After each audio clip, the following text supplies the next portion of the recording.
Good evening, class. As promised, this is the recording for your judicial notice and judicial admissions. Okay, so as you noticed, these are the topics you answered sa inyong PLA number 4. So we start with judicial notice, unsa ang mga types of judicial notice. We also jump to judicial admissions. What are the legal consequences of judicial admissions? We distinguish admission versus confession. We also will learn about res inter alios acta in the next slides. So, as I mentioned, mo ni siya akong giingon nga naghisgot ta og res inter alios acta rule. The two branches of res inter alios acta, unsa ang mga exceptions sa first branch, unsa ang mga exceptions sa second branch. We also will discuss about admission by silence and offer of compromise in civil cases versus criminal cases. Okay, let's start with judicial notice. What is judicial notice, class? Judicial notice is based on the maxim, what is known need not be proved. So, pasabot, kung unsay nahibaw-an na, di na angay hatagan og pruweba. So, when the rule is invoked, the court may dispense, or meaning, dili na magkinahanglan with the presentation of evidence on judicially cognizable facts. Related topics ani ni ang judicial notice, class, is katong atong previous nga na-discuss last time. When evidence is required, kano sa gali required ang evidence? When there are factual issues. When is evidence not required? When there are no factual issues.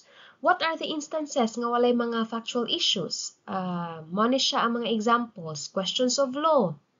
Discuss na ni last time. Judgment on the pleadings in civil cases. So, this means nga ang pleadings do not tender an issue of fact. Usa pa mga example, ana? For example, na akin tahay complaint. Di ba, mag-start man ang tanan sa complaint o sa kareklamo. So, kung na'y nagpasa ka og reklamo, unya, ikaw nga gireklamuhan, sa imuhang answer to the complaint, wala kaning oppose or wala kay any explanation as to the allegation sa complaint, then wala tay issue nga gihisgutan. So, mo na'y giingon nga, ang pleadings do not tender an issue of fact. So, ang ending ana, si court mo hatag na lang siya og judgment on the pleadings. Nga naman, kay wala may issue. So, nga naman magkinahanglan pa matag ebidensya. Next item, parties to any action agree in writing upon the facts involved. There are instances, class, nga ang parties, ang mga parties sa maong kaso, nag-agree sila sa katong mga facts nga ilang hisgutan involving the case. So, kung wala manggali issue or wala manggali opposition ang pikas partido sa unsa ang mga gi-raise or mga gipang-allege nga issue sa pikas, then wala tay gihisgutan nga ebidensya. Next item is judicial notice. Mo ni siya nga niingon ko nga related ni siya sa katong item, when is evidence not required. So, we also have judicial admission. So, last time, class, I mentioned nga kanini ang duha, judicial notice and judicial admissions, are mechanisms of the rules of court or the rules on evidence to abbreviate the proceedings. Ngano gali mo abbreviate siya or mo shorten siya sa proceedings tungod kay wa na magkinahanglan og ebidensya. So, what is Rule 129 about? Rule 129 is about what need not be proved. So, unsa man ang dili angay na ihatagan og ebidensya, judicial notice and judicial admissions. The next item is the two types of judicial notice. We have mandatory judicial notice and discretionary judicial notice. You will find that in Rule 129 Section 1 and Rule 129 Section 2. So, Unsa ang function sa judicial notice class? To abbreviate the litigations, ako na na-mention ganina, judicial notice is a substitute for formal proof of a matter by evidence. So what are the limitations sa judicial notice? Judicial notice cannot be used to fill in the gaps in the party's evidence. Judicial notice should not be used to deprive an adverse party of the opportunity to prove disputed fact. So, mo ni siya ang mga limitations sa judicial notice. So, unsa man ang mandatory judicial notice class? Ang mandatory judicial notice means wala na motion or walay hearing is necessary for the court to take judicial notice of a fact. So, unsa man ang ato ang mga enumeration under Rule 129 Section 1, ato siyang gi-abbreviate nga EPLA-POL-MG. Unsa man ning EPLA-POL-MG? E. Existence and territorial extent of states. Their political history forms of government and symbols of nationality. L. Law of nations. A. Admiralty and maritime course of the world and their seals. P. Political constitution and history of the Philippines. O. Official acts of the legislative, executive, and judicial departments of the national government of the Philippines. L. Laws of nature. M. Measure of time. G. Geographical divisions. So, nganong gi-read man ni nako siya class, this is important kay mo ni siya ang usa sa mga relevant amendments sa 2019 amendments to the revised rules on evidence. So, sa unang rules class, wala gi-specify nga departments of the national government. So, karon nga 2019 rules na ni siya. Okay. So, unsa man ang relevant nga Supreme Court decision ani class? Let me mention about the case of Siena Realty Corporation versus Galang. So, unsa may nahitabo aning Siena Realty versus Galang class? This relates to this highlighted portion, official acts of legislative, executive, and judicial departments of the national government. Unsa may official acts of the legislative? Di ba naman tayo tulo ka departments sa Philippine government class no. Naatay executive department, kinsa man ang head and ang president. Naatay legislative department, unsa man na siya nga kuan departamento, mo ni siya ang Congress sa Pilipinas, ang Senate o House of Representatives. Naatay judicial department. Ang highest nato nga court sa judicial department is the Supreme Court of the Philippines. So, unsa man ang pasabot ng mandatory judicial notice class in relation to official acts of the legislative, executive, and judicial departments. Ang pasabot na class nga kung unsa ang resulta sa function sa legislative, executive, and judicial departments, if in case ma-involve siya sa kaso, dili na siya magkinahanglan og ebidensya. Unsa may example? Legislative. Unsa may official act sa legislative? Balaod, di ba? Unsa may official function sa legislative, di ba? Ang paghimo man sa balaod. So kung nay RA 123 unya ma-involve siya sa usa ka kaso, dili na makinahanglan si court og evidence nga in truth and in fact si RA 123 ning exist. Okay? So arita sa executive department, unsa man ang mga official acts sa executive department, kana na ang mag-issue ang president og executive order. Example kintahay katong executive order kintahay sa president regarding in relation to katutoa bitaw ato ang mga mandatory mga protocols during sa pandemic. Katong mga executive orders, if in case na involved siya sa kaso, magkinahanglan ba siyang ebidensya? Dili, nganuman kay part siya sa mandatory judicial notice, meaning si court on its own or the court is required to take judicial notice of that act sa official act sa executive department. Judicial department, unsa may results sa pag-perform sa function sa judicial department? Ang judicial department class, ang Supreme Court, to reiterate, ang Supreme Court class, sila ang nag-promulgate sa rules of court. Unsa man yung rules of court? Mao man siya ang katong mo-enforce bitaw sa mga rights nga gi-violate sa usa ka tawo. Unsa may mga example sa rules of court? Kani, rules of civil procedure, rules of criminal procedure, rules on evidence, mao ni siya mga mao ni siya mga example or coverage sa rules of court. So, tungod kay official act siya sa judiciary or sa judicial department of the national government, kung if in case na gali kaso nga na-issue involving that official act of the judiciary, dili na makinahanglan og ebidensya kay appeal siya sa mandatory judicial notice.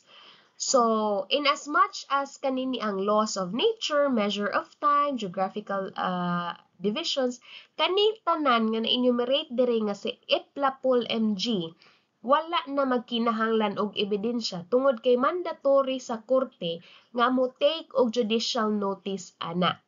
Okay? So, going back to Siena Realty Corporation nga case class, unsa may nahitaboan ni class? It involves an official act of the judicial department. Unsa man ang official act ani?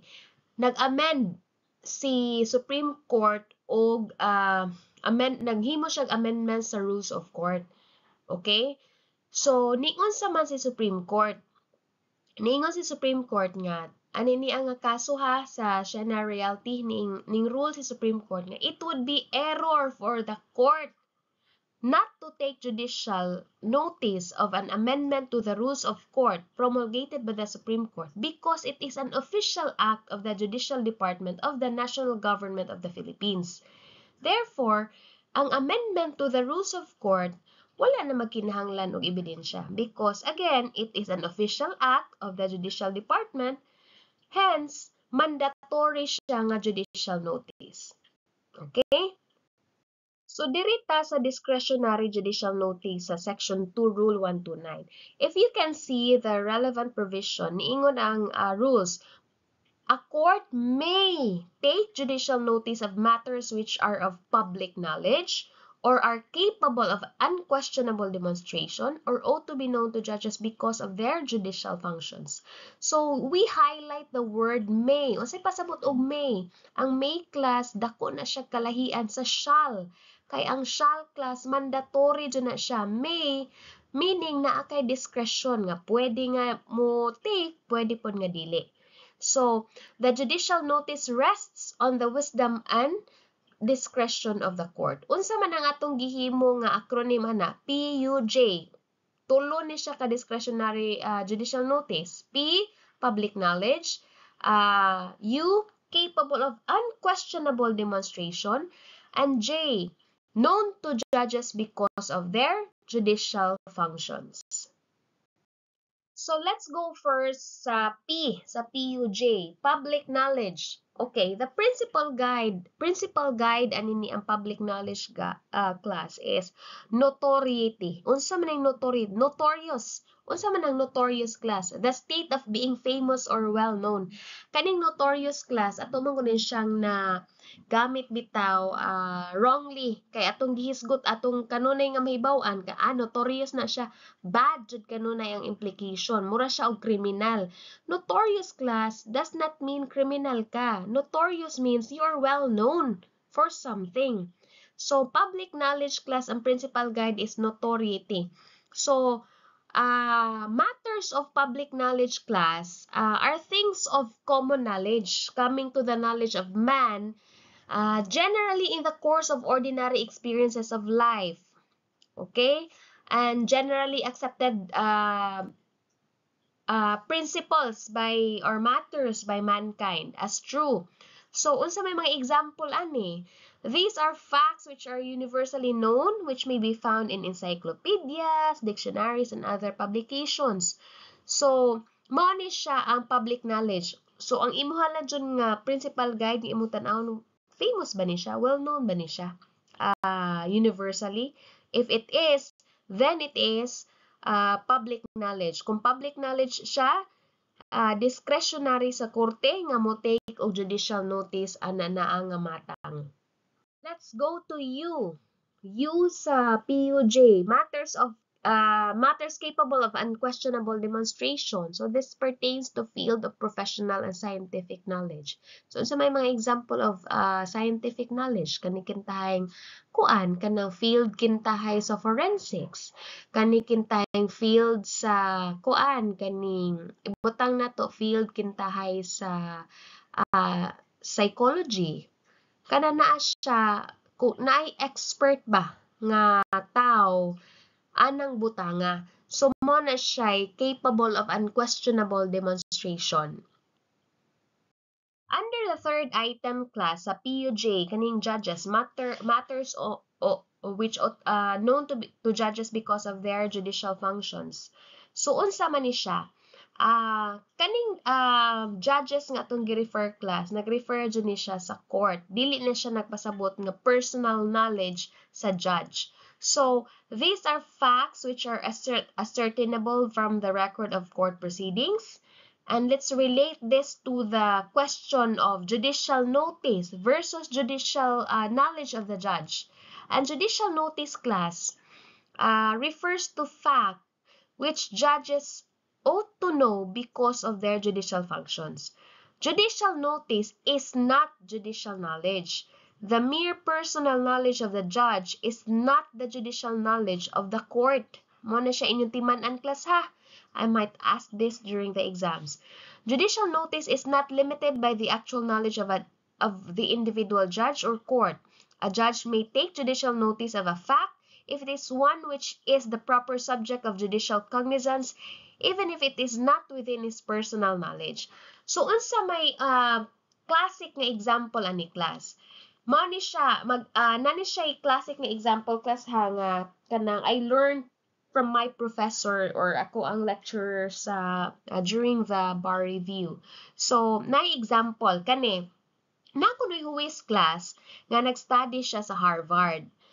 Tungod kay nag-study siya sa Harvard, he is very familiar with the Massachusetts law. Okay? So, unsa man ning Massachusetts law? Ang balaod ni sa mao nga sa ilahang state dito nga kuan kanang ning allow bitaw sila class nga muhatag ra sila og kanini ang kabtangan ba katutuan bitaw padung kitay mamatay. Dili necessarily siya kuan class, dili necessarily nga unlike sa tuwa diri sa Pilipinas nga ang kabtangan sa katutuang mga imuhang mga ginikanan, ang mga sumusunod jud ana is ang imuhang mga anak, di ba? Diri sa Pilipinas, ikaw man ang heir, mga legal heirs. Pero sa Massachusetts law class, ang balaod dito kay bisan kinsa ang gi-desire sa usa ka person nga padung mamatay nga hatagan sa iyahang mga properties, bisan pag dili siya necessarily anak or dili siya necessarily heir, allowed siya dito sa Massachusetts, unlike sa Philippines. So, unsa may nahitabo ani nga kaso? Nay usa ka kuan, tulan ni siya for the sake of kuan na ni siya class ha, kana example ba, hypothetical lang ni siya. So, nay usa kintahay ka babay diri sa Pilipinas nga tungod sa iyang kagwapa, nakakuan siya, nakauyab siya og AFAM. So, ang AFAM, nasa mga anak dito sa Massachusetts. Pero tungod kay perti manggugmaha sa AFAM, iyang gihatag tanan niya nga mga kabtangan sa Pinay under the Massachusetts law. Kay dito man niya gihimo ang iyang last will and testament. So, karon nag-probate na. Unsa may pasabot og probate class? Namatay man jud ang AFAM. So, probate class means kanang approval na bitaw adto sa korte sa last will and testament. So, si Pinay, iyan ang gisubmit diri sa Pilipinas kay diri man siya atong tayma. Iyan ang gipa-approve sa kanang probate court ang katutuang last will and testament sa iyang AFAM nga gihatag sa iya hatanan ang iyang mga kabtangan. Karon ning oppose ang mga heirs sa AFAM. Kinsa man ning mga heirs ang katong iyahang mga anak. Kay na-notify of course, part sa due process in-notify pud sila nga mao nay nahitabo. So tungod sa ilahang notice ning oppose sila nga ngano man nga si kuan man, ngano man nga si Pinay may hatagan na ng mga kabtangan nga kami man ang mga heirs. So dapat unta kanang before siguro si Pinay moingon nga before siguro si Pinay nga moingon nga iyahan ng mga kanang kabtangan na nga gibilin sa ako ang papa, ihad siguro i-prove sa first kung mao jud na siya ang Massachusetts law mo nay claim nila. So karon unsa may nahitabo, si Judge Manggod nga naghandle or nag-sit na ang probate court, nag-study siya sa Harvard. Unya, based sa iyang personal nga knowledge, sa iyang nahibaw-an, nahibaw-an niya nga ang Massachusetts law, wala jud siya magkinahanglan or uling allow siya og hatag o mga kabtangan bisan dili sa iyang heirs. Ihatag niya outside bisan kung kinsa iyang i-desire. So tungod ana, without the introduction of formal evidence, si judge iyang gi-grant ang probate, meaning iyang gi-approve ang katutuang nga last will and testament, stating that the will was indeed executed in accordance with the Massachusetts law. Ngano man, kay ba man kuno siya personally. So the question is, how should the matter be resolved on appeal? Kaning appeal man ang ning appeal man ang mga heirs. So unsa man ang answer ana class? The answer is that the judgment should be reversed. Sayop ang judgment sa huwes. The trial judge erred, nasayop siya when he took judicial notice of the Massachusetts law on the basis of his personal knowledge of the said law. The mere personal knowledge of the judge is not the judicial knowledge of the court, and the judge is not authorized to make his individual knowledge of a fact the basis of his action. Because under the rules class, foreign laws such as Massachusetts law must be alleged and proved, meaning kinahanglan mo presentar ka og ebidensya og imong kinahanglan i-allege na sa imuha nga complaint or sa imuhang petition, and you need to present evidence to that. So in relation to what we discussed ganina about foreign laws, the next question is, judicial notice of a foreign law, is it allowed? As a general rule class in the Philippine jurisdiction, the courts not allowed, take judicial notice of foreign laws. Like any other facts, they must be alleged and proved. So what is the effect of failure to allege and prove? In the absence of proof, the foreign law will be presumed to be the same as the laws of the jurisdiction hearing the case under the doctrine of processual presumption. So unsa may pasabot anang doctrine of processual presumption class. So in that case, sa katong Massachusetts law, sa katong Pinay nga nagpa-approve sa iyang last will and testament, so if she failed to allege and prove the Massachusetts law, wala siya makahatag og pruweba, ang katukonong unod sa foreign law, sa Massachusetts law, will be presumed to be the same as the laws of the jurisdiction hearing the case. So it will be presumed as the same as the Philippine law. Kay diri man gihir ang kaso. Okay? So, tungod kay ning fail ka og prove sa maong foreign law, it will be presumed nga pareho ra kintahi sila og unod sa Philippine law. Unya unsa may unod sa Philippine law? Allowed ba nga mohatag ka og kabtangan sa lain nga tawo? Dili, ngano man unahon man jud nimo og hatag imuhang mga heirs. So under the doctrine of processual presumption, kung ning fail ka og allege or prove sa foreign law, mura na siyag mahog nga ang imuhang kanang foreign law nga gihisgutan pareho ra kintahay og unod sa Philippine law. So murag nahog nga Philippine law ra gihapon ang i-follow. So unsa may nahitabo sa Pinay? Tungod kay ang Philippine law dili mo allow og hatag og mga kabtangan ngadto sa outsiders, iuna jud og hatag ang mga heirs. Unsa may nahitabo sa Pinay? Wala siya'y nadawat. Nga naman, gibalik sa heirs ang kabtangan sa AFAM. So unsa may sayop, moral lesson atuto ang maong kaso. Ang moral lesson, ang Pinay dili jud dapat magpadalos-dalos. Dapat mo prove jud siya daan sa foreign law. Kay kung dili ka mo prove anang foreign law, i-assume na siya nga pareha tayo sa Philippine law. So mawagtang jud ang imuhang kwarta. Kwarta nang tato naging bato pa. So as a general rule class about foreign laws, in the Philippine jurisdiction, the courts cannot take judicial notice of foreign laws. So what are the exceptions nga pwede nga mo take o judicial ang Philippine courts sa foreign law? Where the foreign law is within the actual knowledge of the court, had been ruled upon in previous cases. So kung na nga previous cases nga mga ning labay, unya na-prove dito last time, unya na-allege and na-prove nga foreign law, then pwede na siya mo take o judicial notice ana mao nga foreign law. Dili na ibalik pa o prove again. Unya, none of the parties claim otherwise. Meaning, kung unsa ang iyang nahibaw-an sa una, based on proof sa previous case, wala siya gi-claim or wala ning object ana ang parties. Next, when the foreign law is part of published treaties, periodical or pamphlet.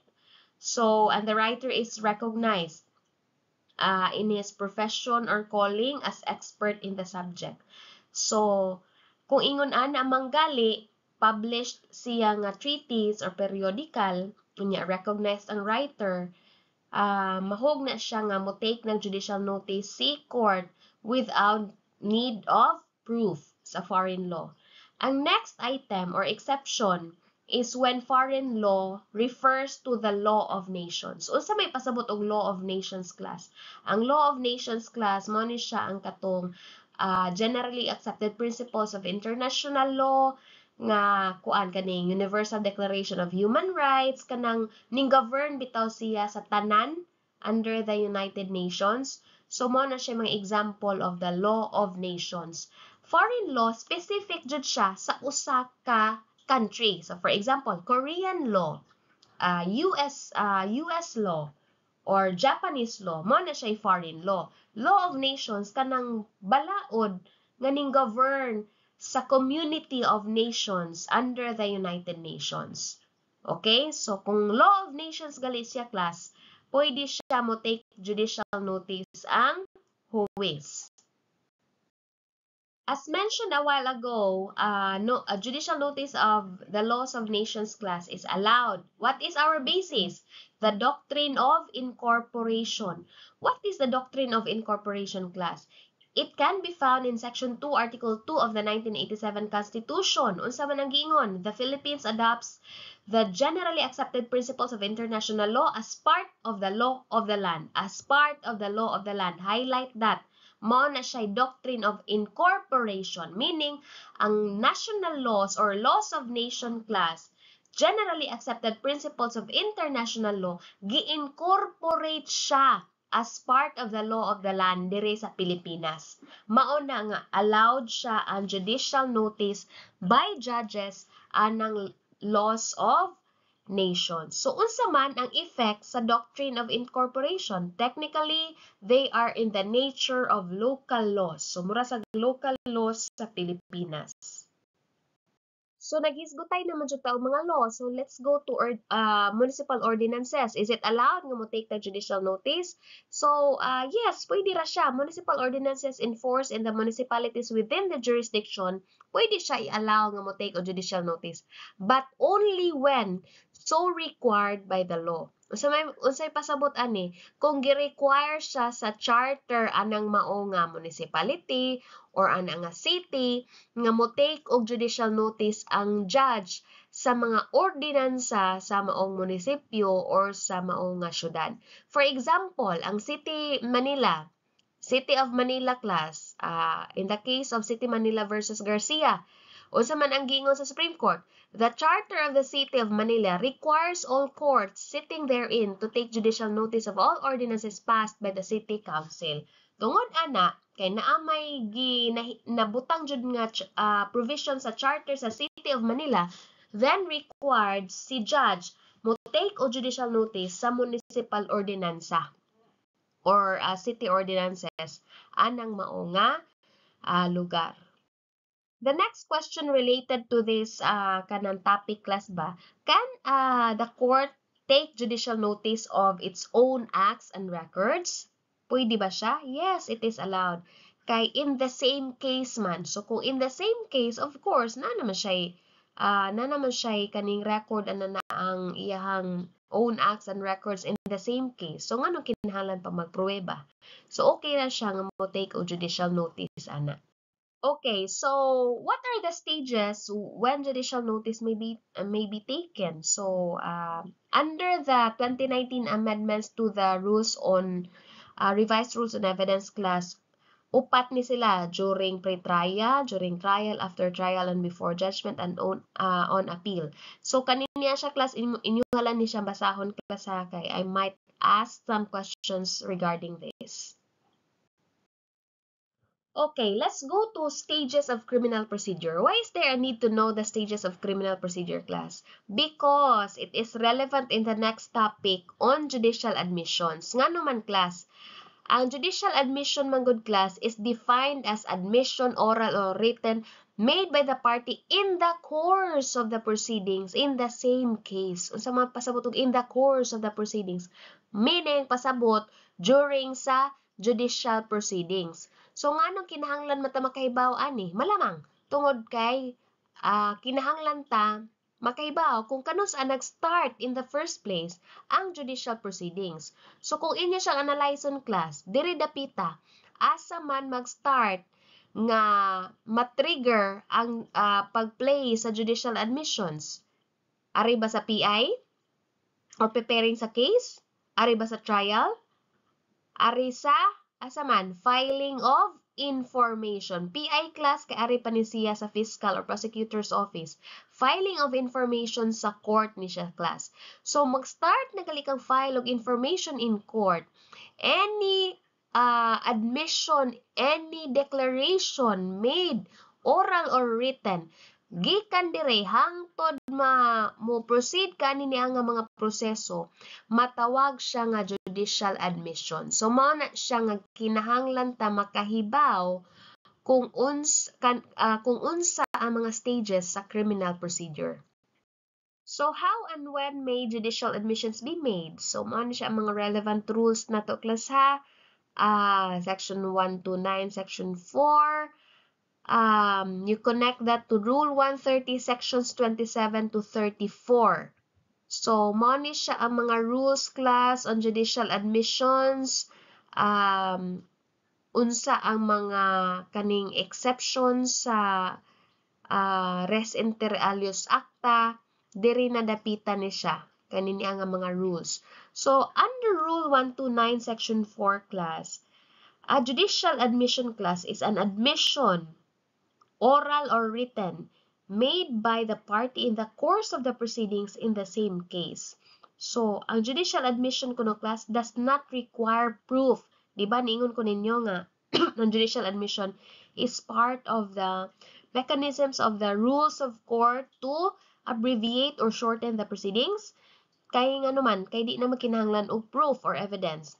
So, the admission may be contradicted only. So, as a general rule, dili jud makontradict ang judicial admission. So, kung ikaw mismo ang nihatag ang judicial admission against your interest, kanan na ang imong admission, dili na nimo makontradict.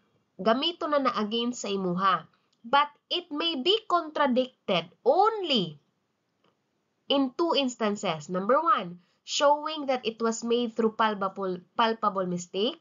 And number two, that the imputed admission was not in fact made. Okay, so we will discuss this in detail sa next slides. Okay, so here, akong i-compare lang ang katutuang sa revised rules on evidence and sa inyuhang 2019 amendments. You have to take note of the revisions class ha, kanan na ang ato ang mga gipang underscore. Mo na siya ang mga changes nga nahitabo. So, sa unang rules on evidence class, revised rules on evidence, ang mga exception, di ba, as a general rule, ang effects sa judicial admission, it may not be, dili na siya makontradict, di ba? Unsa man ang exceptions nga pwede siya makontradict kung naay palpable mistake or that no such admission was made. Kaning no such admission was made class, nausab na siya sa kanang bag-o nga 2019 rules. Unsa man ang bag-o nga item, second exception. Ang second exception is that the imputed admission was not in fact made. So, to know more about judicial admissions class, we need to know the elements. Unsa man jud ang elements sa judicial admission? So, number one, it must be made by a party to the case. Okay? So, sa may example ng party to the case, kintay, A versus B. Si A versus B, mo na siya parties sa kaso. Okay? So, kung ang admission ni C is not strictly a judicial admission, nga naman, si A man as si B, mo'y ato ang parties. So, the effect is that the admission of a non-party does not fall within the definition of Section 4, Rule 129. So, dili siya judicial admission. Second, the admission to be judicial must be made in the course of the proceedings in the same case. So, unsa man to akong giingon ganina, di ba? Katong ipakita ang katong stages sa criminal procedure. Asa mag-start gali nga matawag na nato siya nga judicial proceedings kung ning-file na og information in court. Okay?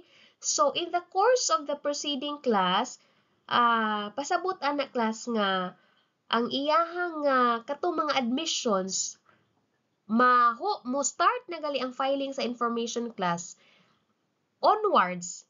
Any admissions or any declarations, omissions nga mabuhat nimo ana nga mga stages from filing of information onwards, mahimo na siya nga judicial admission. So anything nga imong maistorya nga against sa imuha, magamit na sa lain nga partido against sa imuha, dili na ka maka-contradict ana later on. So sa may mga examples ana, admissions during the pre-trial, sa ilahang judicial affidavit, admissions made during sa katotoang mga extrajudicial admissions during sa arraignment. Okay? So kana naa siya, judicial admission na siya. So what if class ako mong pangutan-on sa pangutan-on mo na ako sa exam.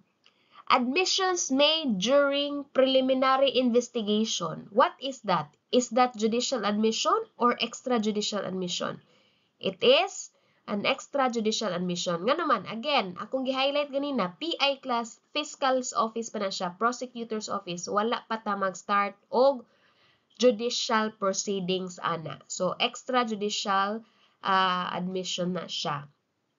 Unsa may pasabot og in the same case? In the same case class, pasabot nga ang admission kuno made in another proceeding will not be deemed a judicial admission in another case where the admission was not made. Instead, it will be considered extrajudicial admission. So, unsa may example ani class? For example, duha ka si A ug si B ra gihapon ato gihisgutan. Si A ug si B ba nag-asawa ni sila?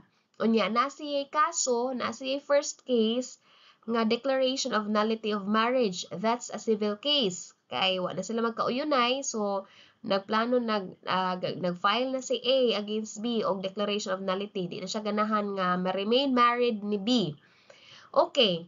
So, in another case involving the same parties, kuan na siya kaning criminal case, violation of anti-wiretapping law. Unsa man ang nahitabo di ay, what if si A ug si B what if si B nakapaminaw siya og conversation ni A, unya iyahan nang gigamit against A. So, tungod kay iya nagigamit, so si A nasilo siya nga wala mo koy consent. Ngano imo magi-record ang amo ang discussion sa akong mga friends. So, ni-file siya og kaso for violating the anti-wiretapping law. So, that's a criminal case. So, pila naman ka kaso itong hisgutan? Na ay case 1, civil case for declaration of nullity of marriage. Na ay case 2, violation of anti-wiretapping law, which is a criminal case. The two cases involving the same parties. Okay? So, what if class na admission si B? In case 1, butang na to, sa iyaha nga dito sa declaration of nullity of marriage, for some reason or another, si B, nakahisgutay siya during trial nga he recorded the private conversation of A with his friend, with her friend, unya, iyan ang gi-present as evidence of a psychological incapacity. So katutuang nga iyahang recorded nga private conversation nga walay consent para iyang i-prove kintahay ang psychological incapacity sa iyahang nga kontra dito sa Declaration of Nullity of Marriage cannot be treated as judicial admission by B in case number 2 in the criminal case. Nga naman, it will be treated as an extrajudicial admission. Nga naman, class, kay wala man siya gibuhat in the same case. Okay? So, kung maghimo gali og judicial admission, for it to be used against a party, it must be done in the same case. So, sa progress sa proceedings, in the same case, og ana na ang in one stage, ana na nga proceeding, na siya nahimo nga mga judicial admissions, katutua pwede magamit against sa iya. Pero kung iyang judicial admission sa lain nga kaso, dili to matawag nga judicial admission, dili to magamit against sa iya. It will be treated as an extrajudicial admission, which is subject of a different rule. Dili pareha aning rule sa judicial admission nga wala na magkinahanglan og ebidensya. Okay? So, ang third element sa judicial admission, class, is it does not require a particular form for an admission. So, such form is immaterial because the provision recognizes either verbal or under the 2019 amendments, class, oral na ang iyahang kuan. Oral ang iyahang specific na rule or a written admission. So, going back sa katutubang in the course of the proceedings bitaw, class, di ba sa starting point kay filing sa information. So, a party may make judicial admissions in the following: sa pleading, sa iyang complaint, kay complaint o sa iyang answer. During sa trial, either verbal or complaint ni siya, class, nga sa korte gi-file. During the trial, either verbal or written manifestations or stipulations. In other stages of judicial proceedings, example, sa motions. Nga naman, basta mo-start na gali sa filing sa information, class, or filing of complaint in court, na-trigger na dyan na siya ang judicial proceedings. So, any judicial admissions nga nahimo nimo in the course of that proceedings or sa progress gikan sa filing sa complaint or information sa court, matawag na siya ang judicial admissions which does not require proof and may be made admissible against the party making it. So, if in case, class, naghimo kita og mga admissions sa drafted documents, unsa may impact ana? Drafted, class, drafted. So, dirita sa first item, an admission made in a document drafted for the purpose of filing, pero it was never filed. Gidraft siya, pero wala ma-filed. It is not a judicial admission. It's not even an extrajudicial admission. Nga naman, drafted ra siya. Walay information or walay gibutang din nga indication nga gisignan siya sa party. Sa next item, not filed siya, drafted siya, not filed, but signed by the party only. Walay abogado ning sign. It is considered an extrajudicial admission. Nga naman, out of court siya, ihang gipirmahan man. So, meaning kay sa iyang pagpirma, meaning affirm siya nga katong mga statements dito sa mao nga drafted nga document is true. Okay? So, next, not filed, drafted siya, not filed, but signed by the lawyer only. Unsa may impact ana? It is not a judicial admission. It's not even an extrajudicial admission. Nga naman, ang lawyer ang sign, class, dili ang party. Unsa man di ay ang kanang participation sa lawyer. The authority of the lawyer, class, to make statements for the client. Kana bitaw ang iyang statement bitaw kay mabind ang iyang kliyente, extends only to statements made in open court, meaning kanang naa na sa trial, or in pleadings filed with the court. Filed pleadings and statements in open court, tanang iyang maistorya dinha sa attorney, mabind or mahigot si client. Matawag nato siya nga judicial admissions. Pero dili gali siya filed, pero signed lang ni lawyer, wala na siya'y impact nga document. Okay, so let's go to admissions in pre-trial and civil cases and pre-trial and criminal cases. So in both cases, class, pre-trial is mandatory. Okay? So for the purpose ang purpose sa pre-trial sa civil case, class, is to obtain stipulations or admissions of facts. Therefore, admissions of the parties during the pre-trial as embodied in the pre-trial order are binding and conclusive. So, conclusive siya sa parties making them. In contrast, class, there is a criminal cases, class. Ang effect, again ha, pareho sila, mandatory ang pre-trial sa criminal cases. Pero in contrast, di ba, ang katutuang ato ang mga admissions made during pre-trial sa civil cases, di ba, niingon ko nga, deemed siya nga admissible or maka-binding siya sa mga parties making it. Diri sa criminal cases, class, lahi siya ang requirement. Nga naman, because of these relevant rules. Rule 118, Section 1, pre-trial mandatory in criminal cases. Kay bawta na. Rule 118, Section 2, pre-trial agreement. Unsa man ang impact. Although an admission made during the pre-trial in criminal cases is deemed to have been made in the course of the proceedings, and necessarily a judicial admission, di ba? Kay in the course of the proceeding, God, an admission made by the accused in the pre-trial of a criminal case is not necessarily admissible against him. To be admissible so that they can be used against the accused, mao ni siya ang mga requirements. Number 1, all agreements and admissions made during the pre-trial conference shall be reduced in writing, must be written. Number 2, it must be signed by the accused and the counsel. Iyahang abogado. Number 4, kung ang agreement kuno nila covering the following matters, it must be approved by the court. Again, class ha, it must be written in writing, pirmado siya sa accused o sa lawyer. Unya, kung agreement nila, naghisgutay ani ni ang mga matanga, naa siya'y additional requirement nga it must be approved by the court. So, unsa man ang mga matters nga ila kitahing posible nga sabutan during sa sabutan and ma-contain sa ilang pre-trial agreement during the pre-trial sa criminal cases. Kani, plea bargaining. Unsa man tong plea bargaining? Kahinumdum mo sa inyong criminal procedure, plea bargaining is kanang muangkon ka sa ubos nga, kanang sa usa ka sala pero ubos nga sentensya. Stipulation of facts, marking for identification of evidence, waiver of objections to admissibility of evidence, modification of the order of trial, unsa pa? Such other matters as will promote fair and expeditious trial of the criminal and civil aspects of the case.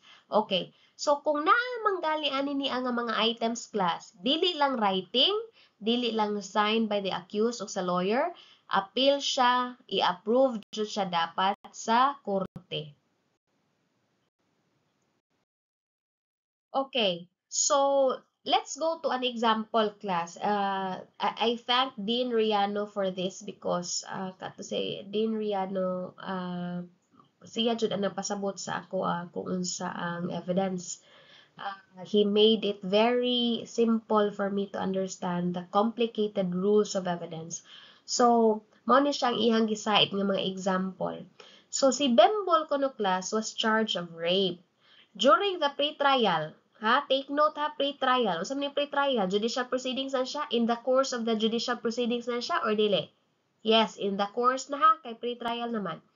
During pre-trial kuno, class, Bembol personally offered to settle the case for 1 million to the private prosecutor, who immediately put the offer on record in the presence of the trial judge. Question, is Bembol's offer a judicial admission of his guilt? Unsa may answer? Yes, Bembol's offer is judicial admission. Nga naman, judicial admission is one that is verbal or oral sa 2019 rules or written, made by a party. Kinsa man ang party? Si Bembol, di ba? Kay siya man ang akusado. In the course of the proceedings, kano saan nahimo? Pre-trial. In the same case. So, Bembol is a party to the case. Number 2, the offer was made in the course of the judicial proceedings. Number 3, the admission is judicial if made not only in the pleadings or by verbal or written manifestations in trial, but also in pre-trial of the case. And under Section 28 of Rule 130 class, offer of compromise by the accused may be received in evidence as an implied admission of guilt. Okay? So, take note of this. So, what are the effects of judicial admissions class? As a general rule class, judicial admissions do not require proof. Number 2, they cannot be contradicted because they are conclusive. Conclusive siya, dili siya makontradict upon the party making it. So, what are the exceptions nga pwede siya nga kanang kanang dili siya conclusive sa party? Number 1, upon showing that the admission was made through palpable mistake. Unsa may pasabot og palpable mistake class? It is not any mistake class. Palpable means clear to the mind or plain to see, meaning klaro jud kaayo nga mistake. Number 2, when it is shown that no such admission was made, mao na siya under the old rule. Pero under the 2019 amendments, when it is shown that the imputed admission was not in fact made. Meaning, ang katong imputed or katong gi-interpret nilang admission was not in fact made. Unsa may pasabot ani class? Mura bag taken out of context siya class ba ang statement? The statement was made not in the sense it is made to appear by the other party. So, ang party, of course, wala siya mo kanini ang deny in making the statement. Of course, I do not deny. I made that statement. What I deny or what he denies is the meaning attached to his statement and the meaning made to appear by the adverse party as an admission. So, sa may mga example ani class, kanikintay class B, ako kamong ihatagan og example. Ang meaning nga ako ang gihimo, ang meaning nga inyo ang gi-attach. For example, niingon ko, hoy ikaw kay Mr. kanang X kay mura ka og kabayo lagi. So, kana nga statement, pwede nga ang akong intention or ang correct nga statement nako is ang kabayo murag naong og si X, di ba? Pero ang imuha nga interpretation nga gi-attach sa akong statement kay si X murag naong og kabayo. That's two different statements. Diba? Ang kabayo murag naong og si X, murag lahira na siya kaysa si X murag naong og kabayo. So mao na siya akong pasabot class nga taken out of context. Kana bang imo gihatagan og lahi nga meaning ang akong statement. So kaning item 2 kanang kung naagli statement nga gibuhat, naakintahay statement nga gibuhat, unya ang interpretasyon sa adverse party is dili mao, pwede na nako nga i-contradict, dili na conclusive sa ako. Ngano man kay pwede appeal siya sa mga exception sa kanini ang general rule on the kanang judicial admissions. So dili siya conclusive sa ako. So, ang judicial admission class, di ba kay naghisgutay matag conclusive upon the party making it, meaning kanang dili siya makakontradict because the concept of estoppel will come into play. Unsa man ang estoppel class? A party who judicially admits a fact cannot later challenge that fact. Meaning, stop ba? Stop na siya. Meaning, wala na kanang ug sa kuan pa wala na kay chance nga mo contradict, wala na kay chance nga maghimakak pa sa imong giistorya because you're stopped. So the allegation statements or admissions contained in a pleading are conclusive as against the pleader. A party cannot subsequently take a position contrary to or inconsistent with what was pleaded. So kung unsa ang giistorya nimo diha sa imong nga pleading, later on di ka makaingon sa huwis ay joke ra dayto judge. Joke ra dayto nga niingon ko sa nga didto ko anang crime scene ana nang mga orasa. Tungod kay ning hatag kag statement against your interest ba kana pwede nga magamit sa imuha tungod sa imong kadanghag. In the course of the proceedings nakaistorya ka nga bitaw didto bitaw jud ko sa kuan na crime scene anang iyanang mga orasa. kana na nga statement class, pwede na nga magamit nga judicial admission against nimo. Later on, dili na ka pwede nga moingon nga ay joke ra. Dili dayto, joke ra to akong gistorya. Ngano man, conclusive siya nimo. The concept of estoppel comes into play. Okay, let's go to admission versus confession class. Unsa man ang kalahian nila? So, ang admission class, admission class is a general, is a bigger term. Nga naman, admission class refers to an act, declaration, or omission of a party as to relevant fact. Okay? So, ang confession class is a specific term. Siya ang smaller circle, kaning red. Nga naman, because it is specific class nga, it is a declaration of the accused acknowledging his or her guilt. Okay? Or kanang guilt of the offense charged or any offense necessarily included therein. So, guilt jud ang hisgutan nato sa confession class. Admission, any other fact. Mo na siya general term siya. Ang admission class is merely a statement of fact, not directly involving acknowledgement of guilt.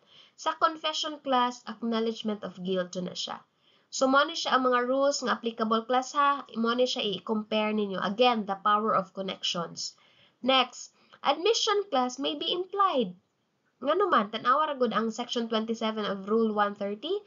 Admission is described as declaration, but also an act or omission. So, pwede siyang dili express, pwede siyang action, pwede siyang omission, inaction. Pero ang confession class, it cannot be implied. It is always expressed. Nga naman, it is a direct and positive acknowledgement of guilt. Look at your Rule 134, our Section 34, Rule 130. Confession is described as declaration. Unsa may pasabot og declaration? Express, malamang. Okay? So, a confession is an acknowledgement or in express terms of his guilt of the crime charged. Okay, let's go to Ladiana versus People. Unsa may nahitabuan ning Ladiana versus People? So, diri sa Ladiana versus People class, naa siya, ang accused ning file siya counter affidavit nga ning perform kuno siya sa act nga gikuan kanang gipasaka against sa iya ha. Pero ning hatag siya og depensa nga self-defense daw to ang iya nga gibuhat.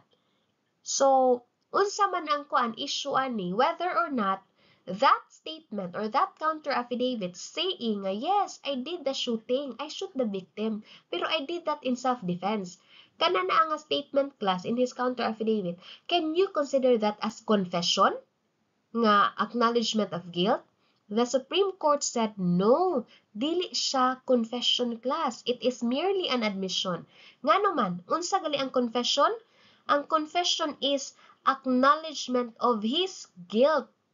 Pero kani siya, niingon siya nga, yes, ninghimo ko, ana na nga shooting, pero na may self-defense. Ning acknowledge ba sa iyang guilt? Wala. Wala siya nag-directly acknowledge sa iyang guilt. So, it is merely an admission in a general sense. Okay? So, nasabtan. So, I might ask you this during sa exam class. Okay, let me reiterate the effects of admission. Again, an admission by a party may be given in evidence against him. Okay? So, mga admissions gali class nga against your interest, mo na magamit against nimo. Nagali mga admission nga imong gibuhat din ha, or na, in the course of the proceedings na kay na istorya nga favorable sa imo ha, dili na siya magamit ng admission. Nga naman, it would be self-serving. Okay, admission class and confession, we need to know the classification. So, sa admissions class, we have express, implied. Diba? Akong na-istorya ganina, ang admission pwede siya express, pwede siya implied. Pero sa confession class, always express. Wala siya gitawag o implied. Arita sa next, naay judicial admission when made in the course of the judicial proceeding. Naapoy extrajudicial when made out of court or even in court, pero in a proceeding other than the one under consideration. So, confession class, we also have judicial, we also have extrajudicial. The same siya sa admissions. So, sanglit naghisgot tayo naman dyan tao, judicial confession and extrajudicial confession class, unsa may kalahian nilang duha. Si judicial confession class, pwede siya mo sustain or mo support og conviction without proof of corpus delicti, independent of the judicial confession, meaning wala magkinahanglan og another kanang separate ba nga evidence of or proof of corpus delicti. Ngano man ang akusado mismo miangkon, so ngano kinahanglan pa magka corpus delicti, nya judicial confession siya. Ang extrajudicial confession, on the other hand, class, is not sufficient for conviction. The rule requires that the confession be corroborated by evidence of corpus delicti. You will find that in Rule 133, Section 3. So, unsa man ang giingon sa Rule 133, Section 3? Extrajudicial confession, not sufficient ground for conviction. An extrajudicial confession made by an accused shall not be sufficient ground for conviction unless corroborated by evidence of corpus delicti. Pasabot ana na adyo kay separate and independent evidence of corpus delicti nga lahi siya sa imuha nga extrajudicial confession to support conviction. Okay. So, unsa man ni corpus delicti class? Naghisgotay man tag corpus delicti nga kinahanglan nga mo corroborate evidence sa corpus delicti mo corroborate sa judicial confession. So, unsa kay itong corroborate class? Another kanang type of evidence ha, di para sa cumulative nga same type of evidence. Okay. So, corpus delicti refers to the body of the crime. So, unsa may two elements of corpus delicti? Number 1, proof of the occurrence of a certain event. For example, that a man has died or a building has been burned. Okay. Number 2, when some person's criminal responsibility for the act. Okay, you have to remember, class, na ang corpus delicti may be proved by circumstantial evidence. Okay? Going back to relate to your circumstantial versus direct sa una. Direct evidence, katong ang evidence of facts in issue. For example, fact in issue, kinsa ang nagpatay. Okay? So, direct siya nga evidence, eyewitness that X stabbed the victim. Unsa man ang circumstantial evidence, class? This is an evidence of relevant facts. Dili siya necessarily of the fact in issue. Relevant facts lang siya. Connected facts ra siya. So, the fact that Anthony fled the scene or naining dagan sa scene of the crime is relevant to show that Anthony's existence has some connection to the case. Dili necessarily siya direct nga kanana ang ebidensya sa fact in issue, which is the killing of the victim, pero relevant fact siya nga pwede nga ma-lead ngadto or naay connection sa kaso. Mao na siya ang circumstantial evidence. So, ang corpus delicti kuno, class, may be proved by circumstantial evidence. Dili direct evidence ang required. This is enunciated by the Supreme Court in People v. Sasota. So, unsay nahitabo sa People v. Sasota? Niingon si Supreme Court, it is not necessary to recover the body or show where it can be found in case of murder or homicide. There are cases like death at sea, nga ang finding or recovery of the body is impossible. It is enough that the death and the criminal agency causing it be proven. So, unsa may giingon sa Supreme Court? It is a rule now established that the element of death in corpus delicti may be established by circumstantial evidence. So, in Sasota case, unsa may nahitabo? Death is sufficiently shown by testimony of a witness that he saw four-armed accused forcibly took the victim from his house to the lake. Unya, gibugbog kuno, beat him up all the way to the boat. So, if we refer to People versus Sasota, kung maghisgotay ta og direct evidence, class, si People versus Sasota, direct evidence kung element of death, of course, ang dead body. Pero ingon man sa Supreme Court nga dili lagi needed na nga direct evidence jud ang ihatag sa corpus delicti. So, unsa man ang enough sa Supreme Court? Ang fact, ang testimonial evidence, saying nga nay upat ka four-armed men nga niadto kuno sa balay ni Sasota, unya gibugbog siya, giguyod siya ngadto sa boat.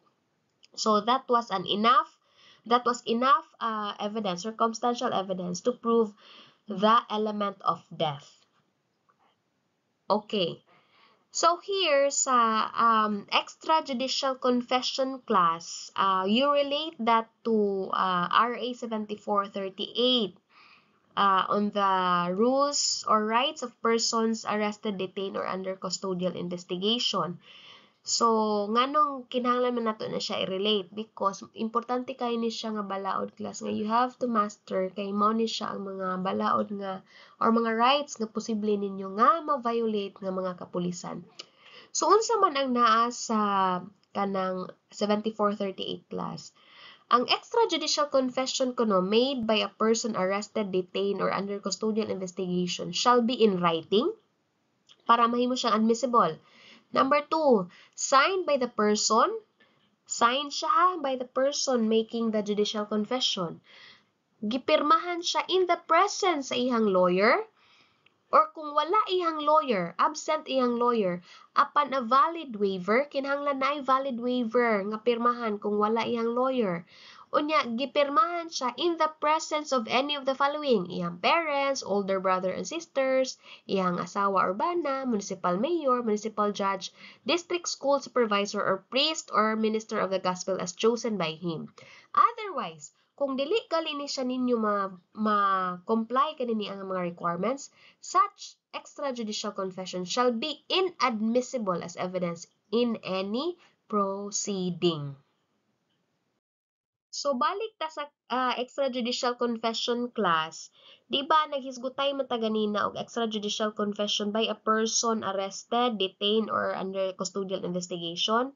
Naman po gitawag og extrajudicial confession by persons not necessarily arrested, not detained, and not under custodial investigation. So, unsa may mga requirements nga atong bantayan? Kung arita sa admissibility class, meaning ang requirement para mahimong madawat ang imong ebidensya, admissible siya in court.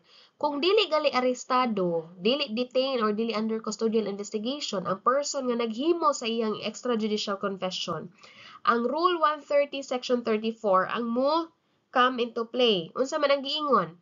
The declaration of an accused acknowledging his or her guilt of the offense charged, or any offense necessarily included there may be given in evidence against him. Okay? So, unsa man pod ang requirement niya para mahimong sufficient siya to prove conviction. Para mo sufficient siya to prove conviction, lahi man ang admissibility class. Admissibility meaning dawaton sa korte. Pero ang sufficiency to prove conviction, nag-refer na siya sa weight or kabug-aton sa ebidensya nga gihatag sa huwes or sa kanang korte, ano na ang ebidensya nga gipresentar. So, kung ang extrajudicial confession not by a person nga dili arestado, dili detained, or dili under custodial investigation, ang requirement sa balaod kay shall not be sufficient siya for conviction unless corroborated by evidence of corpus delicti. So, mo na siya requirement, katong na-mention ako ganina. So, lahi ang requirement class or mas stricter, mas stringent ang requirement kung ang extrajudicial confession class is made by a person arrested, detained, or under custodial investigation. Nga naman, mo come into play ni CRA 7438. Unsa ang mga requirement? It must be in writing, signed by such person in the presence of his lawyer or counsel, or in the latter's absence upon valid waiver, and in the presence of any of the following. Kato kung nahisgutan ganina. So, unsa man pud ang sufficiency niya to produce conviction sa iyang extrajudicial confession? RA 7438 class is silent. However, it is admitted that the requirement under this or katong requirement that it be corroborated by evidence of corpus delicti still applies. Okay? So, unsa ang mga relevant jurisprudence nga atong dapat hibawon anini ang extrajudicial confession class of persons arrested, detained, or under custodial investigation? So, in People versus Muleta class, niingon ang Supreme Court, to be acceptable, ang extrajudicial confession kuno must conform to the constitutional requirements. So, unsa man kunong giingon, an extrajudicial confession is not valid and inadmissible when the same is obtained in violation of any of the following rights of the accused during custodial investigation. Unsa man to mga rights accused? Right to remain silent, to have an independent and competent counsel, preferably of his own choice, to be provided with such counsel if unable to secure one, to be assisted by one in case of waiver, which should be in writing of the foregoing, and to be informed of all such rights and the fact that anything he says can be and will be used against him. Kinumdum mo sa Miranda. So, kung inyo nang na-violate during an extrajudicial confession, dili na madawat ang iyang extrajudicial confession against him. So, mao na siya importante class. Another jurisprudence class or another case nga ning support ani niingon siya nga dili lang kanang necessarily class nga ikaw bitaw imo ra tong gibasahan siya nga kana bitaw gimbasa lang ka for the sake of compliance atong Miranda. Dili, ingon si People versus Binamera, niingon si Supreme Court nga the right of a person under custodial investigation to be informed of his rights entails effective communication that results in understanding thereof. Any effort falling short of this standard is denial of such right. So, kung unsa for example class, imo ra kita gibasa-basahan siya. Unya kana ding imuhang kana ding person nga ni make sa extrajudicial confession niya kay kuan in town. Kanang dili in town makasabot, dili ka no read no write. Unya kauman pa imo ra siya gihatag og papel, imong gisuwatan sa katuihang mga katungod, wa siya kasabot, di ba?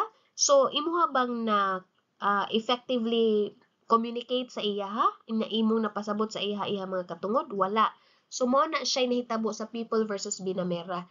So be careful class kung mahimo na mo mga pulis. Make sure nga ang inyoha nga mga kanang inyoha nga under custodial investigation class ba nakasabot jud sila sa ilahang mga katungod, meaning effective communication ang inyong buhaton. Dili kay inyo lang isulat sa papel. Inyo jung i-inquire kung siya maka-read or write ba siya, unya nakasabot ba siya sa language, or kung wala magali siya makasabot sa English, i-interpret jud na ninyo siya effectively aron makasabot, aron nga ang iyang extrajudicial confession class madawat na against niya. Kay sayang lang nga inyo nang gipabuhat-buhat, gipapirma-pirmahan niya, unya ni fail mo nga inyong gi-effectively communicate sa iya mga katungod na technical na hinuon mo, di na magamit ang extrajudicial confession niya against him.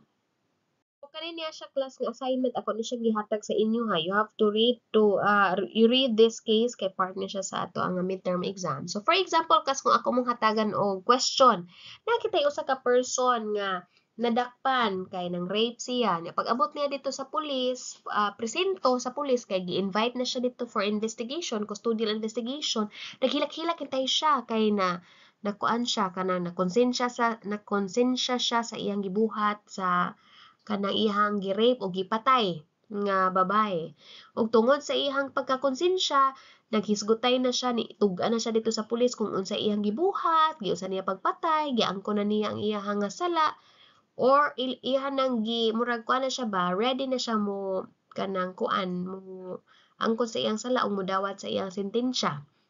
Okay? So, katong iyang oral confession class, wala man gisulat. Butang oral confession ra siya. Is it admissible as evidence of guilt niya? Unsa may answer? The answer is not. Dili siya admissible. Nga naman, oral confession is not admissible as evidence of guilt, even if voluntarily made siya and given without coercion or wala siya gipugos. Nga naman, ang confession in this case class was in the nature of extrajudicial confession before an investigator during custodial investigation. Therefore, ang katong balaod sa 7438 class comes into play. Ang statutory provisions niya nga nag-require nga in writing siya, dapat signed by that person making the extrajudicial confession, and in the presence of his lawyer. Unya kung wala iyang lawyer, apan na valid waiver, and in the presence of his parents, blah blah blah, mo come into play na siya class. Without that, dili madawat ang iyang extrajudicial confession. Always remember class, tulo ra dyan na inyuha nga timanan. Arrested, kung naagali siya buhaton, na siya angkunon during arrest, it automatic, i-comply tong 7438. detained, kanang inyuhan na siyang nabutang sa preso, kanang temporary, nga kanang pagka-detain. Naa siya istorya gali during that time iyang giangkon. Automatic dapat written siya, sign siya, dapat katutanan nga requirement sa 7438 inyong gamiton. Unya dapat inyo siyang pahibawon sa iyahang mga Miranda rights. Dapat inyo na siyang pahibawon and effectively communicate unsa iyang mga katungon. Without doing that, dili magamit ang iyahang extrajudicial confession. Okay? So, arrested again, detained, or under custodial investigation. Unsay pasabot o custodial investigation class? Custodial investigation class includes the practice of issuing invitation to a person nga investigated in connection with an offense. Tawag na nato siya og custodial investigation. Kana bitaw ang mga pinangutan-an na bitaw sa police class kay leading na to that person's involvement to the case. Nga na nagali ang mga type sa pangutana class.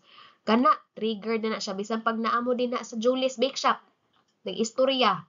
Kung ang type sa imong pinangutan-anan nagali kanang sir is mura nagpadung na sa iyang implicate na siya na siya involvement sa krimen, matrigger na ang custodial investigation regardless of the venue kung asa mo nag-istorya. Okay? So, kung naa nagali siya ang kunon din ang mga panahon na automatic i-convert siya into writing in compliance of 7438. Okay? So, kung wala pa gali mahitabo ng arrest, wala pod ma-detain, or walay custodial investigation, there is no need to comply with the requirements under 7438. So, inyo ra jud tan-awon, arrested, detained ba siya, or under custodial investigation? Nagalian ng tulo, matrigger ang 7438 nga requirements. Okay, let's go to the next item, katong res inter alios acta rule. Okay, unsa may pasabot og res inter alios acta? Things done between strangers, ought not, dili na out ha, ought, O-U-G-H-T na siya, ought not to injure those who are not parties to them. So, pasabot, kung unsay ako ang giistorya, against ra na sa ako dili ma-include or dili ma-prejudice ang uban ana. Okay? So, whatever one says or does or omits to do should only affect him but should not affect or prejudice others. Mao jud siya pasabot anang res inter alios acta rule.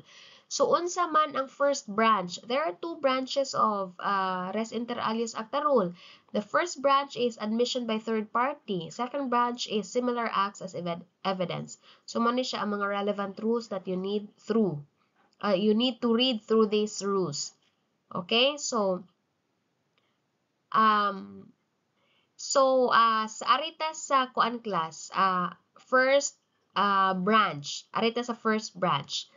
This rule, ang admission by third party, niingon siya nga ang rights of a party cannot be prejudiced by act, declaration, or omission of another.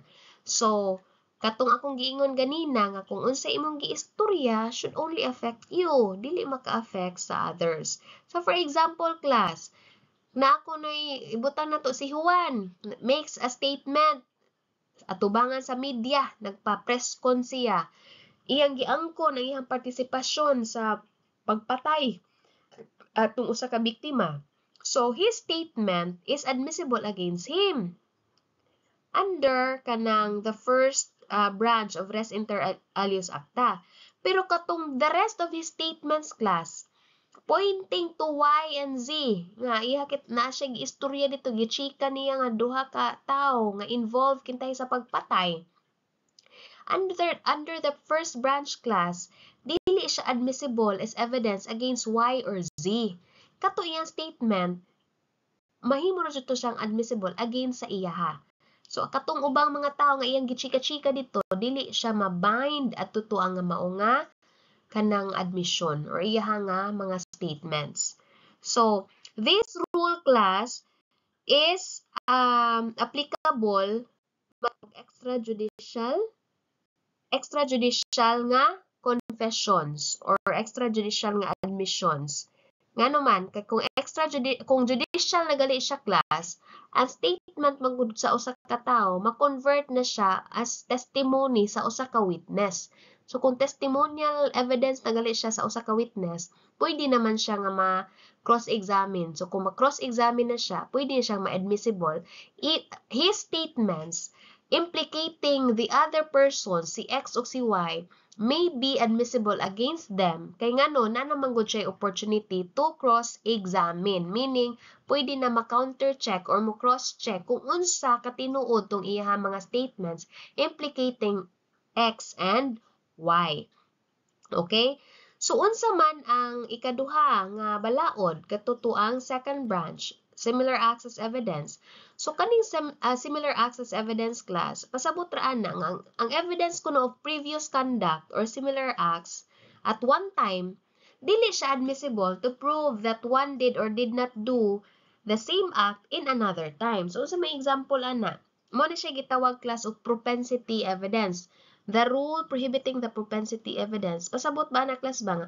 Kung ikaw kintahay, pila ka tuig na ka nga, sige na jud kag pangulata, kanang, unya karon filean kag kaso, kay na kay physical injuries nga against a person, unya, ang katotong imong mga action sa una, dili to pwedeng magamit against sa imuha, karon nga instance sa imuha nga kaso, nga gamiton to nga ikaw namang kay tendency jud mangulata kay sa una di ba sige kag pangulata ingon ana siya class mo na siya prohibition sa similar acts as evidence.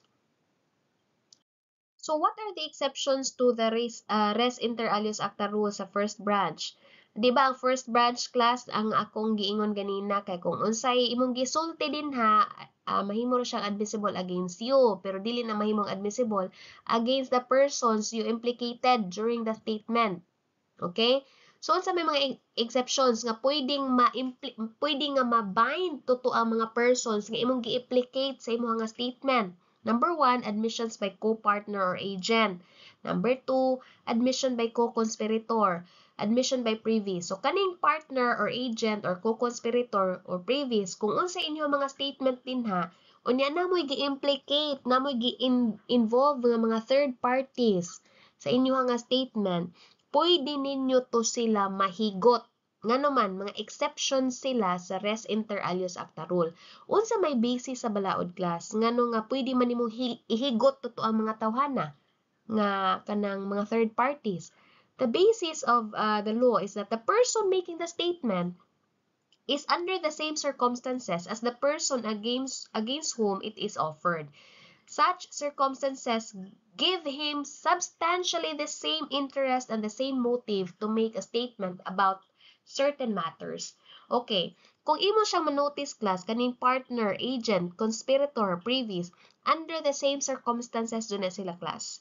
Mo na siya nga, kung unsay statement kitahin nako, for example, unya, nako ma-mention din ha ang mga co-conspirators sa maong krimen nga akong gikomit, mabind na ako na sila. Nga naman, exception na siya sa res inter alios acta rule, first branch. Class, I need you to read through these relevant rules, class ha, sa katong mga exceptions sa res inter alios acta rule, sa rule 130 section 30, 31, and 32. Kay mo ni siya ang admission by co-partner or agent, conspirator, and previous. You have to read the 2019 amendments to the revised rules on evidence. So, unsa man tong admission by co-partner or agent?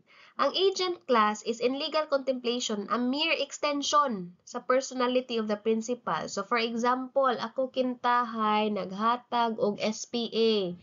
Ako naghatag og SPA in favor of X. Ako maoy principal, kay ako may naghatag og authority. Si X, ako ang agent. So, in legal contemplation, ang actions ni agent nga gihatagan nako og SPA is in legal contemplation a mere extension of the personality of my personality. Ako man ang principal. So, ang actions ni agent in relation to the special power of attorney nga sulod sa mga powers nga akong gihatag sa iyaha, ang iyang actions mahigot ko as principal. Ngano man extension man siya sa personality nako. So, Ang contracts of partnership and agency class involves fiduciary relationship. Usab na fiduciary kanang trust ba and confidence. So mo na siya nga mahigot jud ang katong imuhang principal kung unsay action sa agent unya ang imuhang partner sa actions pod sa co-partner. So unsa may mga requirements sa balaod class, di ba? Kung giingon ganinang inyong basahon, so mora na siya ang summary sa mga requirements para mahigot ang co-partner, ang principal or partner sa actions or admissions by co-partner or agent.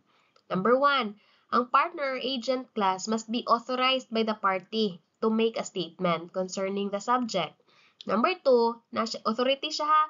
Number 2, ang iyang declaration or act must have been made or done within the scope of his authority. Kay kung ang authority kita akong gihatag, ako kita ang principal ha, ang akong authority nga gihatag is to sell the property denominated as lot 1, 2, 3. Mo na ang authority na ko nga gihatag ha. So kung ang imong action, ang agent nako, iyang ibaligya ang kanang lot 1, 2, 3, ang iyang actions relating to the transaction will bind me. Kay nga naman, iyaman nga gisunod kung unsa ang authority nga gihatag nako sa iya. Pero kung iya gali nang i-violate class, for example, ang authority nako is ibaligya ang lot 1, 2, 3 at 1 million pesos. Mo na ang specific authority nako. Pero ang agent nako, iyang gibaligya ang yuta nga lot 4, 5, 6, lahi nga lote. Unya ang presyo pa dud is 20,000 pesos. Kana na ako'y authority gihatag niya pero wala niya gibuhat ang action or iyang declaration, iyang action was not made within the scope of his authority. So tungod kay wala sa scope sa iyang authority ang katotoang iyang gibuhat, then dili ko niya mahigot as principal. Nga naman, kay beyond naman siya sa authority nga akong gihatag. So kung unsa iyang action or iyang declaration in violation of the authority I gave him, iya harana. Dili mo apply tong katong general rule nga res inter alios acta nga iyang actions, iyang declarations iya ray mabind, dili ko mabind niya. Pero kung musunod siya ani mga requirements tanan unya agent siya nako or partner siya nako unya naaning tanan nga mga kaning tanan nga mga requisites sa balaod, pwede kong mahigot sa iyang actions or declarations. Unsa man ang third nga unsay nga nini ang element. Third element is ang action or declaration class must have been made during the existence of the partnership. Unsa may example anong existence sa partnership? For example, class, nakintahay ko'y gihimo nga partnership nga XYZ partnership. Ang mga involved ani ni ang mga negosyante, ako, si X ug si Y ug si Z. Okay? Unya, katutoang amo kita, for example, kitay amo nga business is kanang magsige mi og kanang pamalit og mga surplus kintahay dito sa Japan. Unya, during the progress or in the course amo ang pagnegosyo, nahitabo jud nga naa kintahay smuggling nga nahitabo nga wala kitay gibayaran og tarong ang mga taxes. Okay, so na yung mga gipang smuggle nga goods. What if class, si X, one of the partners, naghimo siya og kanang declaration, naghimo siya og admission nga kanang naay smuggling nga nahitabo, pero ninghimo siya anang mao nga declaration 2 years after na terminate ang katotoang agency. For example, ang agency kintahay kay nahimo siya September 1, 2000. Unya ang iya nga life sa agency or sa partnership kutobra siya sa na-terminate siya or na-dissolve ang partnership in September 2, 2020. So, ninghimo og declaration or admission si X in September, butan na to sa January 2022. So, 2 years after na-dissolve ang partnership. So, wala siya makakomply ani niya nga element. Dapat ang iya nga declaration must have been done during the existence sa mao nga partnership or sa agency. Otherwise, kung wala manggali mo exist na ang agency or ang iya nga partnership, then dili na ko mahigot or kaming tanan dili na mahigot sa iyang nga statement. Mobalik ta sa general rule nga res inter alios acta. Ang iyang statement, anything bad nga iyang ma-state dito, iyang admissions, magamit ra against sa iyaha. Dili may ma-appeal niya. Okay? And the fourth element is that the existence of partnership or agency is proven by evidence other than the declaration or act.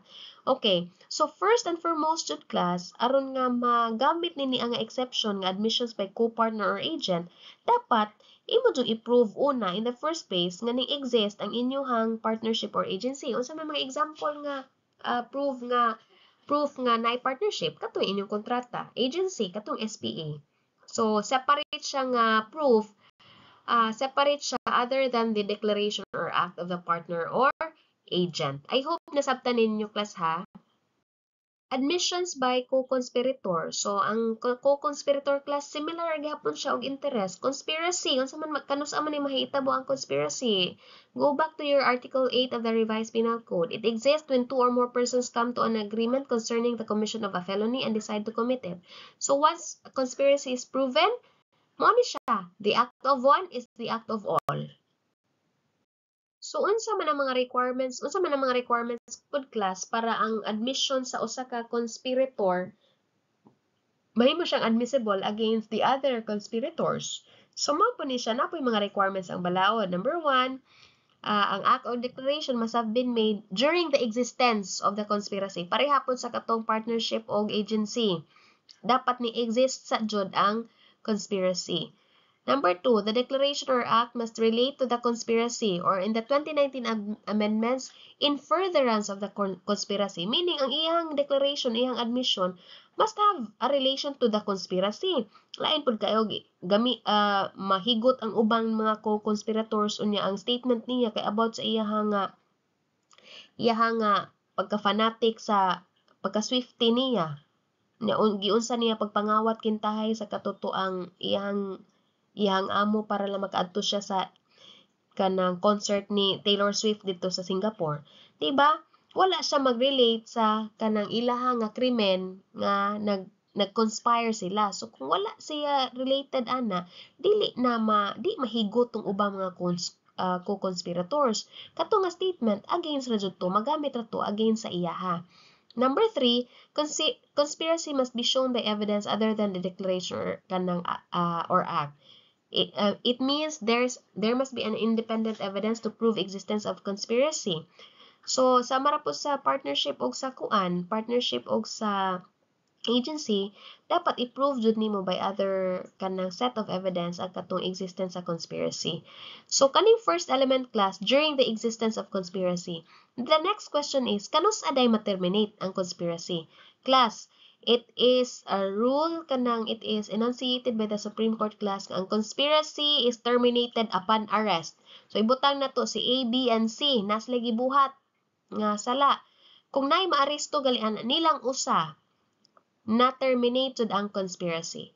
So, kung any statement class made by by one person, one participant of the crime after the arrest, dili na siya mahimo nga gitawag nga declaration or act made during the existence of the conspiracy. Therefore, ang iyahang mga admissions or iyahang mga declarations dinha, mahimo lang siyang binding sa iyaha. Balik ta sa general rule on res inter alios acta. Ngano man, wala man kaka-comply sa exception, sa requirement sa exception. So, for example, class ha, arita, nakitahay nangawat si A, B, and C. After 2 months sa successful bank robbery, si A giaresto. Okay? Sa krimen.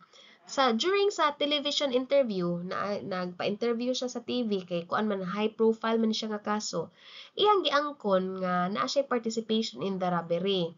Iya pong gi-implicate, iyang gi-involve si B o si C as his other companions in planning and executing the robbery.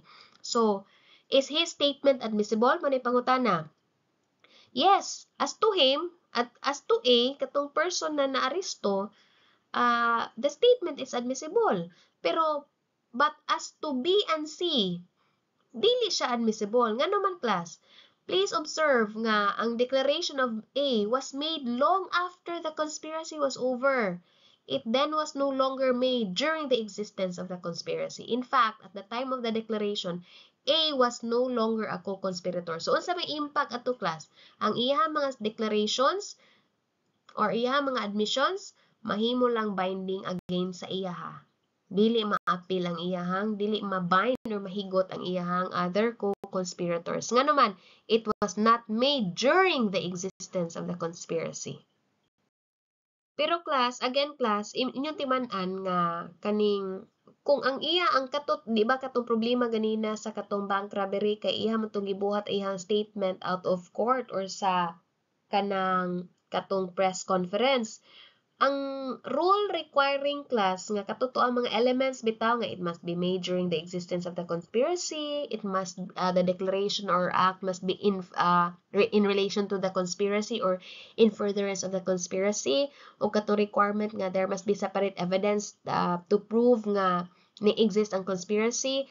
Mo apply lang na siya nga kaning katutuo nga rule kung naghisgutay tag extrajudicial nga mga statements, extrajudicial nga mga admissions. It does not apply when the co-accused takes the witness stand or judicial na siya, in court na siya ba, and repeats his extrajudicial confession as a witness. Nga naman, kung mo testify na mga siya class as a witness, his statements become judicial and are admissible not only against him but also against his co-accused. Nga naman, sa may reason, the statements by witnesses in open court are admissible as testimonies of a person based on personal perception and knowledge pursuant to Section 22, Rule 130. Unsa man ang giingon sa Section 32 or 22 Rule 130, testimony confined to personal knowledge. A witness can testify only to those facts which he or she knows of his or her personal knowledge, that is, which are derived from his or her own perception. Ang third nato nga exception class sa first branch sa res inter alios acta rule is admission by previous. Unsa man yung previous class? Sila ang persons who are partakers or have an interest in any action or thing or any relation to another. So sa may mga examples ani, lessor and his lessee. Unsa man ni ang nagpaabang o ang nangabang, ang grantor o ang grantee, assigner and assignee. So sila ang previous, naa sila interest, partaker sila sa estate or a contract. Unsa pa man, executor, administrator sa estate sa deceased, heir and his ascendant, or are previous in blood or succession. Heir, kisa man ang sumusunod. Ascendant, ang katutuang mga kanang mamatay. Ascendant, nga kanang mo'y magpasunod sa iyahang nga mga kabtangan. Previous, nga naman, partakers, naa sila'y connection, naa sila'y interest. So, kano sa man siya class, mahimong admissible ang kanang admission by a predecessor in interest para mahimo siyang admissible against the successor in interest. So, kisa man ni predecessor in interest class, mao ni siya ang namatay.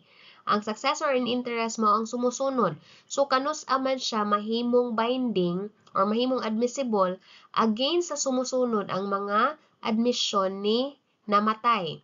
Number 1, there must be an act declaration or omission by a predecessor in interest. Number 2, ang act declaration or omission of the predecessor must have occurred while he was holding the title to the property, dili after, meaning siya pa ang tag-iya sa property.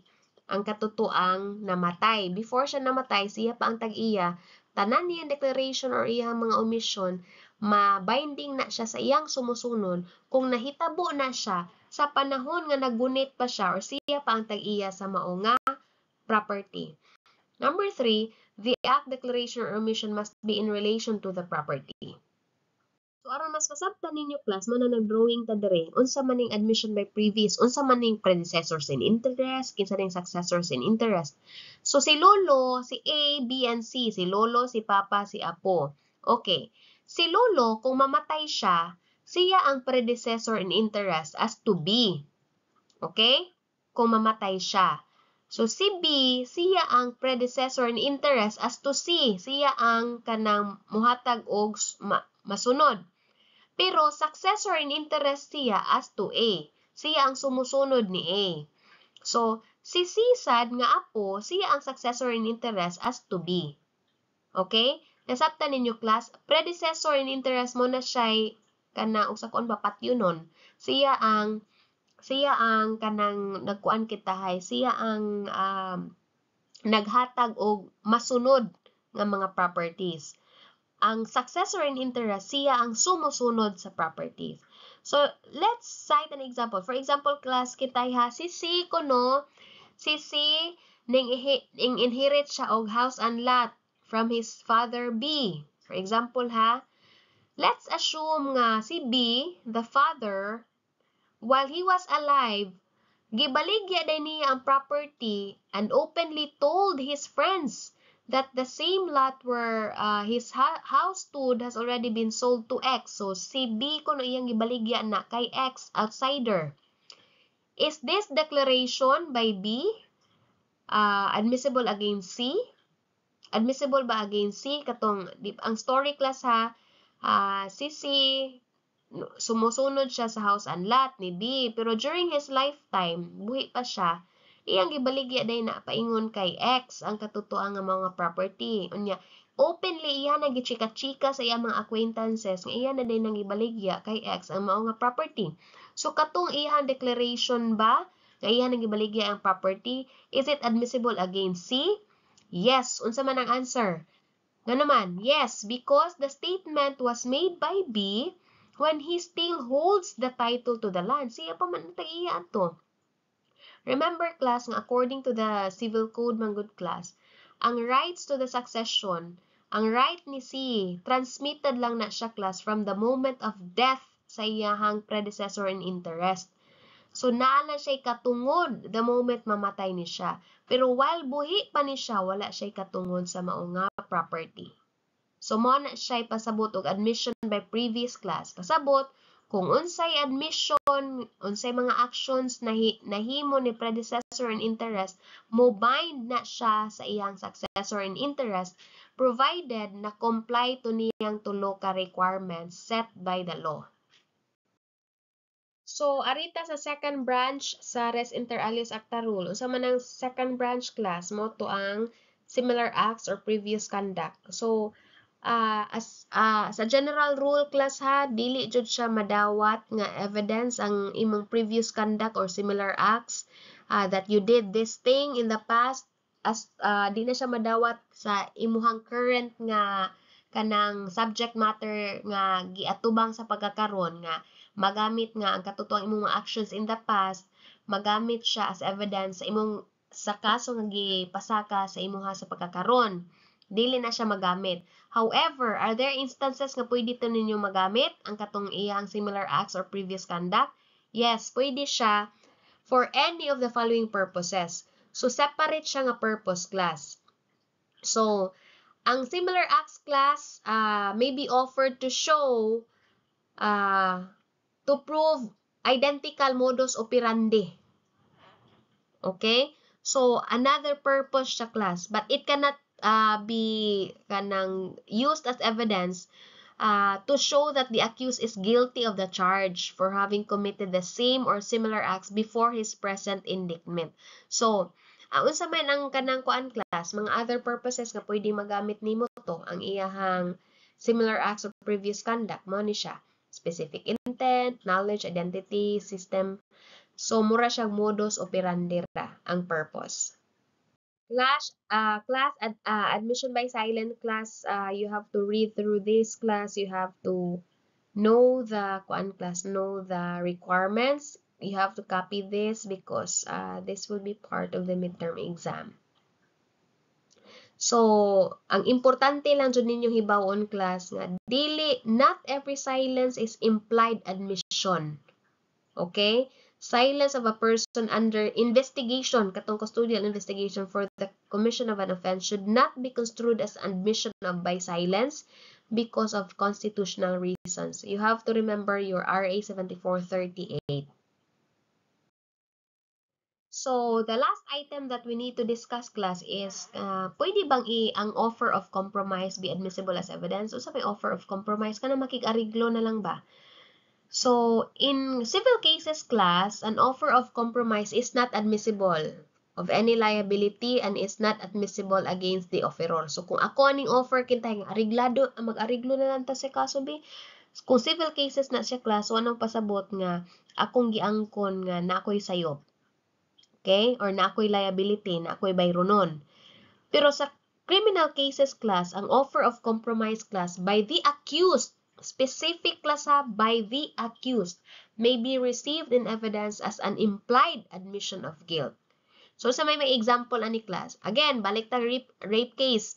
So, ibutang na to sa rape case, class, ibutang na to father and son, ibutang na to.